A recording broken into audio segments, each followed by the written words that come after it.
Have you ever wondered what rights we have by virtue of being human? This question is not new, and its answer has shaped the world we live in today. John Locke, a 17th century philosopher, grappled with this very question, and his ideas have influenced political systems, societal structures, and philosophical thought ever since. John Locke, born in 1632, was an influential figure in the period known as the Enlightenment. His philosophical journey began with a focus on the human mind and knowledge acquisition, a philosophy known as empiricism. He proposed that at birth, the mind is a tabula rasa, a blank slate.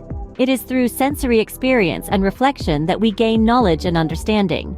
He argued, no man's knowledge can go beyond his experience. This perspective challenged the prevailing idea that knowledge is innate or acquired through divine revelation. This idea of empiricism became the cornerstone for Locke's subsequent philosophies.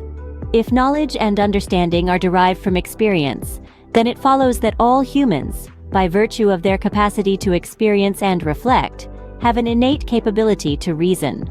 By the late 1670s, Locke's focus shifted to political philosophy. His exploration of human reason led him to propose the concept of natural rights. Locke argued that by virtue of being human, we have inherent rights to life, liberty, and property. These rights are not granted by any government or ruler. They are inherent and inviolable. Locke's philosophy of natural rights became a beacon for the development of democratic societies. If all humans have the capacity to reason and have inherent rights, then it follows that any legitimate government must be based on the consent of the governed. This led Locke to his next philosophy, the social contract. Locke argued that governments are formed when free individuals agree to establish a system that protects their natural rights. This social contract, as he called it, implies that if a government fails to protect these rights, the people have the right to overthrow it. This was a revolutionary idea in the late 17th century and has continued to underpin democratic systems around the world.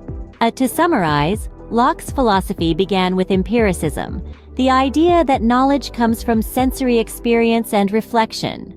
This led to the concept of natural rights, the belief that all humans have inherent rights to life, liberty, and property. Finally, these ideas culminated in the theory of the social contract, the belief that legitimate governments are based on the consent of the governed and exist to protect citizens' rights. John Locke's ideas have undoubtedly shaped the world we live in today. His philosophies still echo in our societies, our politics, and our understanding of what it means to be human. So the next time you consider your rights as a human being, remember John Locke, the man who dared to ask what rights we have by virtue of being human.